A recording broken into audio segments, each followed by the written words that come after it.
នេះគឺជាសាច់រឿងរបស់ខ្ញុំហើយខ្ញុំនឹងស្វែងរកសំឡេងរបស់ខ្ញុំ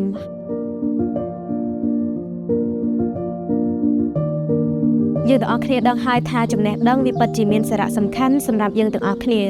តើវានឹងមានអ្វីកើតឡើងនៅពេលដែលយើងមិនទទួលបានចំណេះដឹងទាំងនោះខ្ញុំជឿជាក់ថាក្មេងស្រីគាត់គួរតែទទួលបានចំណេះដឹងទាំងនោះហើយនឹងធ្វើការជាមួយនឹងសហគមន៍ដទៃទៀតដើម្បីបោះជំហានទៅមុខនិងទទួលបានជីវិតថ្មីដែលពួកគាត់ចង់បាន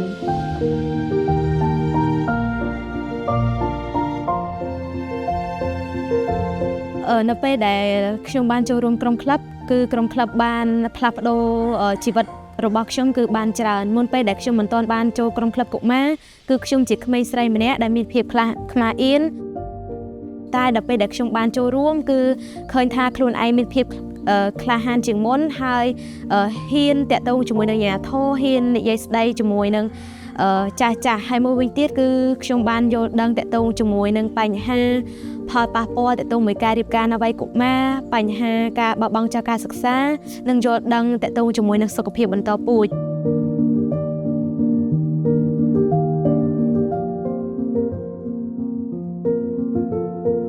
ទីមួយពីមុនគឺពួកគាត់នៅពេលដែលមានឪពុកម្ដាយគាត់បង្ខិតបង្ខំឲ្យគាត់រៀបការគឺគាត់រៀបការតាមឪពុកម្ដាយតែពេលនេះគឺឃើញថា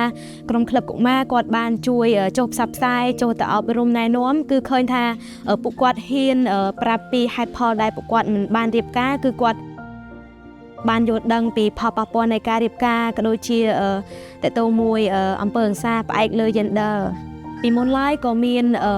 អ្នកនៅក្នុងភូមិគាត់តែងតែគាត់គិតមកលើខ្ញុំថាក្មួយរៀងចាស់ហើយអញ្ចឹងគួរតែរៀបការទៅតែដល់ពេលដែលខ្ញុំបានយល់ដឹងច្រើនអញ្ចឹងខ្ញុំបានបញ្យល់ប្រាប់ទៅគាត់វិញថាវ័យខ្ញុំគឺអត់ទាន់អាចរៀបការនៅវ័យកុមារបានទេអញ្ចឹងខ្ញុំនៅតែបន្តការសិក្សានៅតែបន្តស្វែងរកអនាគតខ្លួនឯងឲ្យល្អជាងនេះបើសិនជាអត់មានក្រុមក្លឹបកុមារទេពេលនេះពួកខ្ញុំនឹងក្លាយជាអ្នកម្ដាយដល់វ័យក្មេងហើយនឹងក្លាយជាអនាគតប្រពន្ធរបស់គេហើយ